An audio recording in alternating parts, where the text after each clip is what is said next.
What's up, folks? Alex from Swamp Rat Fishing here. We're gonna do another vlog style video today. So, I get asked a lot of questions about my job, what I do. So if you don't know, I'm an active member of the United States Coast Guard.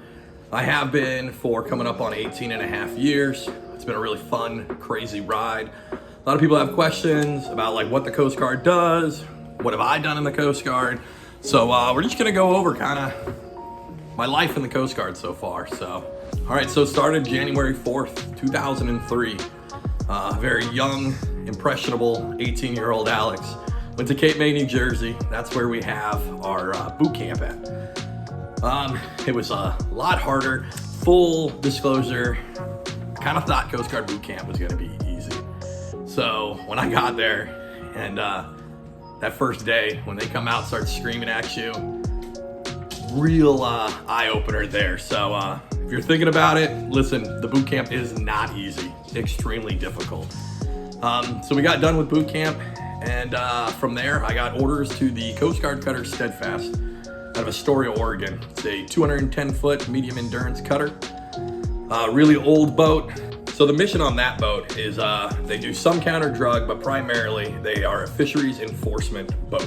So if you don't know, the Coast Guard is the premier maritime law enforcement agency. They do fisheries patrols, where they're making sure that people are using the right gear, not going over catch limits, things like that.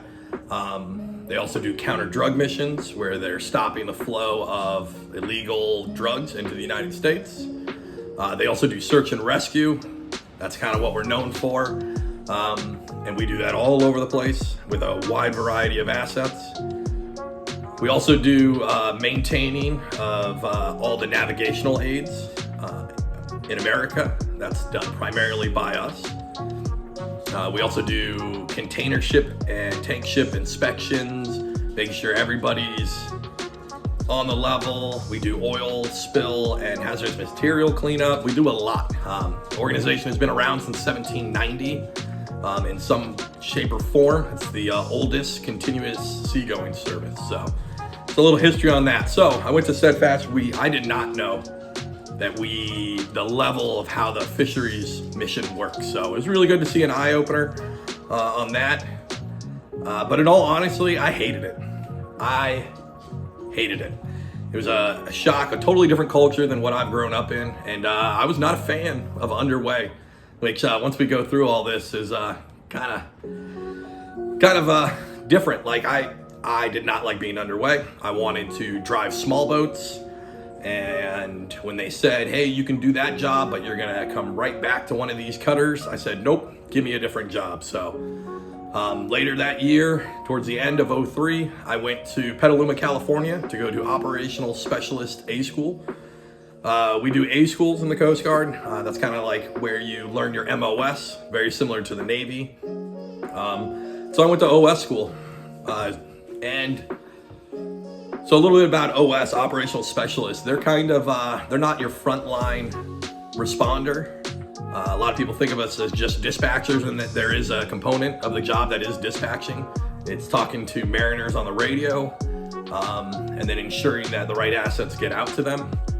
Another side of the job, when you're underway, is you're gonna be working in the Combat Information Center. You're using radars and radios and all this other stuff to ensure safe navigation of the boat and to find whatever you're looking for, whatever that patrol asks for. If you're looking for fishing vessels to board, that's the primary job of the OS. They're gonna be there planning on how to, or planning your boarding schedule to board these boats. If you're doing the drug mission, they're out there looking for those go fast, using radar, cameras, infrared, all that stuff.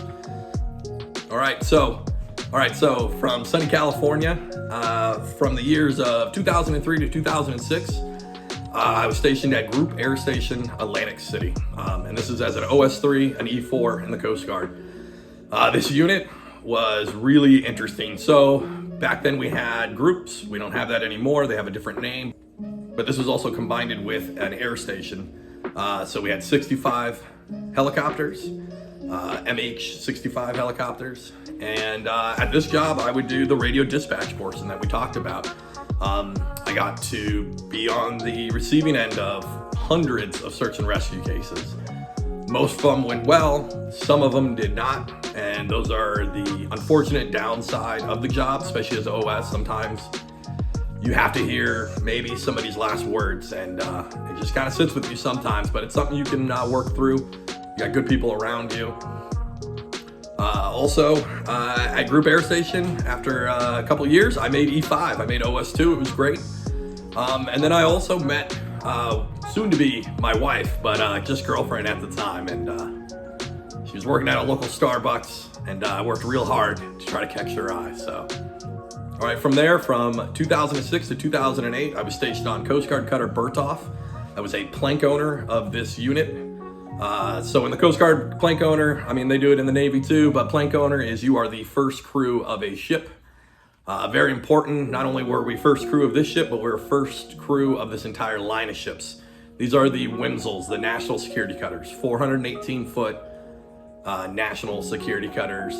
They've got top-notch electronics. Usually Coast Guard gets hand-me-downs from the Navy. Not this time. This is all state-of-the-art maritime gear. So it was really cool experience to be able to kind of like set the framework for how OSs are going to operate on these national security cutters. I got to be part of that, and that was really cool experience. Also got my first experience with hurry up and wait. We did a whole lot of planning, a whole lot of like get it, and then to sit around in Mississippi for a very long time as that ship was being built.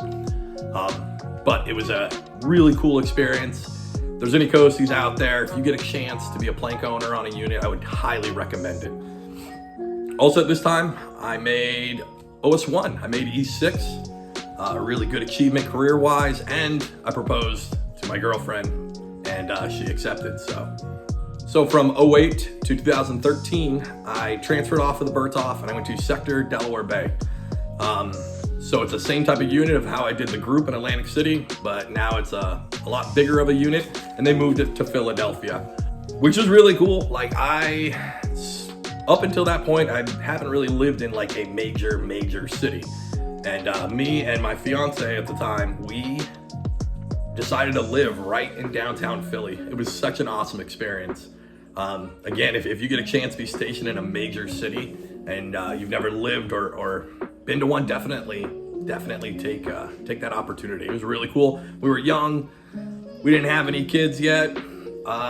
We really enjoyed just kind of living that whole city vibe. It was awesome. I came to really love Philly as an adopted home. During this time, I got qualified as an operational unit controller. So from before, when I was on land, I was kind of basically a dispatch. This job is a lot different from that. So we use a program called SAROPS to do the bulk of our search planning. What SAROPS does is it's really just a particle drift program. So when somebody calls in and says, hey, I'm sinking, and that's all we get, we can use some sensors to get a general idea of maybe where they're at, and then we're going to use this program to basically the best way to explain it, how they explain it to us, is you drop 5,000 rubber duckies in an area, and then using real-time and historical winds and currents, we can drift all of those rubber duckies and find high percentage spots of where the mariner might be. But then you as a controller, that's what the mathematics say, but you as the controller have to kind of figure out what makes sense. I tell a lot of junior people now, my job is all about on land, my job's all about making assumptions. And I have to hope that I use a lot of knowledge and a lot of kind of, time in the seat to make sure that I'm making the best assumption that I can. We're not gonna know every time where somebody is. We have to kind of guess, but we wanna make sure it's the most educated guess that we can make. So I did that job for 5 years. It was great. It was wonderful. Love that job. Really sunk my teeth into it. Really sharpening skills on how a full operation's supposed to work out. Getting to know the local area really well. Career-wise was awesome. Did really good. Really liked it. Also at this time, I'm married, still my wife. And towards the end of it in 2013, we had our first kid. It was amazing, life-changing experience. If If you got kids, you know, like, it's just awesome. Just awesome. Had a baby girl. All right, from Philly in 2013 to 2016, I was transferred to the Coast Guard cutter Weishi, another national security cutter, just like the previous one. This was not a plank owner. This was not a preparing for ops. This is a fully operational cutter. This time personally and career-wise during these years was really tough. We just had our first kid in 2013, and about a month after she was born, I had to leave and go all the way to the Bay Area to get on the ship and do an Alaska patrol. During this whole period, we got underway a lot. We were underway 210 to 300 days a year. It was a lot of time missed, a lot of firsts missed, first words, first steps. It was a lot, not gonna lie. My wife came out eventually. She lived in the Bay Area, and while I was on patrol at that time, she had to do it all on her own. And she did an excellent job. She is a rock, very strong, very independent. But it's a tough time. Anybody who says it isn't lying or doesn't have kids. It's really tough. Also during this time, that very first patrol, on November 11th, we had an accident on board this ship while we were executing a search and rescue mission. And it resulted in the loss of life of one of our crew members, BM3 Travis Obendorf. I don't really want to get fully into that story. Maybe I will at another time if people want to hear it, but it was really sad. It was like you serve with somebody, you're in a tight space with them, you're living on the ship, and when something like this happens, it'll really rock you to the core. I would say the only upside of this whole thing was it brought the crew really close together. We bonded on that tragedy really tightly, and we were able to carry his name through. We make sure that he's known all the time, and we'll never forget him. So during this time, we've talked about what I do on land with the search and rescue. Sometimes the boat's used for search and rescue, this size cutter, but mostly this thing is a drug runner catching machine. So the cutter will station itself off of South America normally, and we will catch drug runners bringing product into the United States, or where the product is ultimately going to be for consumers in the United States. This thing is top notch. It's excellent. This boat is built for it. And I was lucky enough to have probably the best shop of folks ever. They took their job serious. They gave a crap on whether we executed well or not. They strive for knowledge. They strive to be better. They worked extremely hard. They played extremely hard. The best shop I've ever worked with is that shop on Cutter Weishi and that CIC. It was awesome. It was amazing. We went, all over the place. We went down through South America, did port calls in Costa Rica, in Mexico. We went way out west, and we did fisheries patrols for high seas drift netters way out in the South Pacific. We did port calls in Tahiti. We went up north again later on in that time frame. We went up when Shell started drilling up in the Arctic. We were the primary cutter up there to provide security for them while they were up there. So we were all the way at the top of the world. It was amazing. We did the Rim of the Pacific exercises in Hawaii. I got to see how other countries' navies work. Got to go all over the place. Amazing port calls, a lot of fun, a lot of craziness, but it was a great time. But the downside of that is, especially at the rank of E6, you got to give a lot to the boat. You got to give a lot to your shop. And that makes it difficult when we get home to shift gears from that to parenting. And it's rough. Like I said before, there was a lot of firsts I missed, a lot of stuff my wife had to do because I was gone. And then when you get home, it's a lot of shifting gears. We'd always joke that that first week back underway, it's sad because you're leaving everybody, but you get more sleep than you ever did in home port. So it's a lot of juggling, but it was worth it. All right, from there, 2016 to 2021, this year, back to Sector Delaware Bay, back to doing the search and rescue thing. Stepped up a little bit. I went from the operational unit controller to the command duty officer. So I run the entire watch floor of people to ensure that we're following all policies and we're doing everything correctly for the mariner. But that job entails a whole nother side, which is ensuring that we're doing the right thing for commerce and vessel inspection. So not so much search and rescue.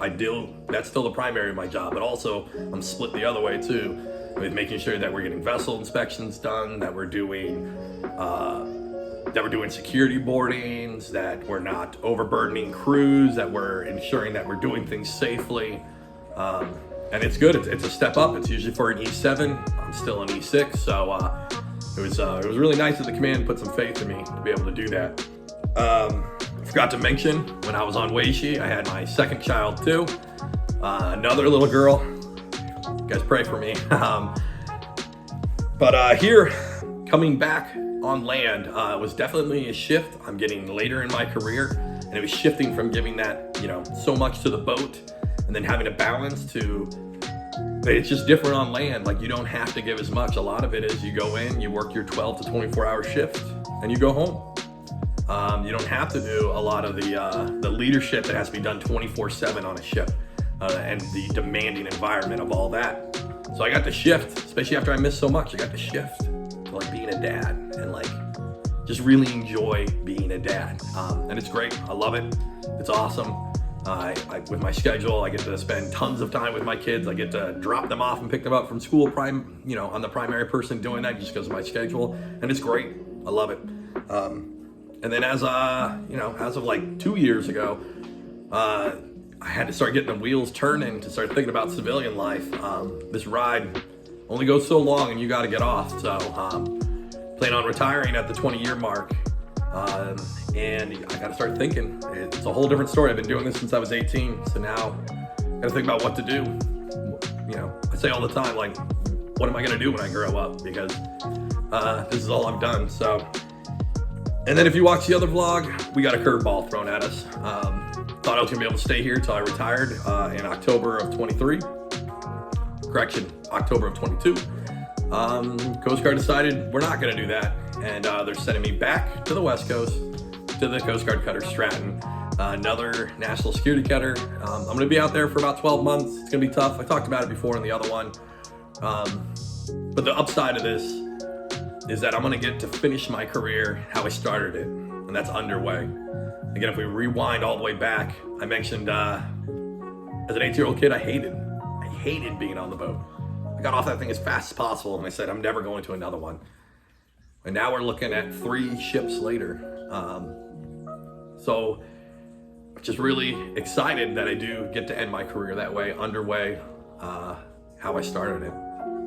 So yeah, that's kind of my whole story with the Coast Guard. If you guys got any questions, drop a comment, and we'll see you on the next one.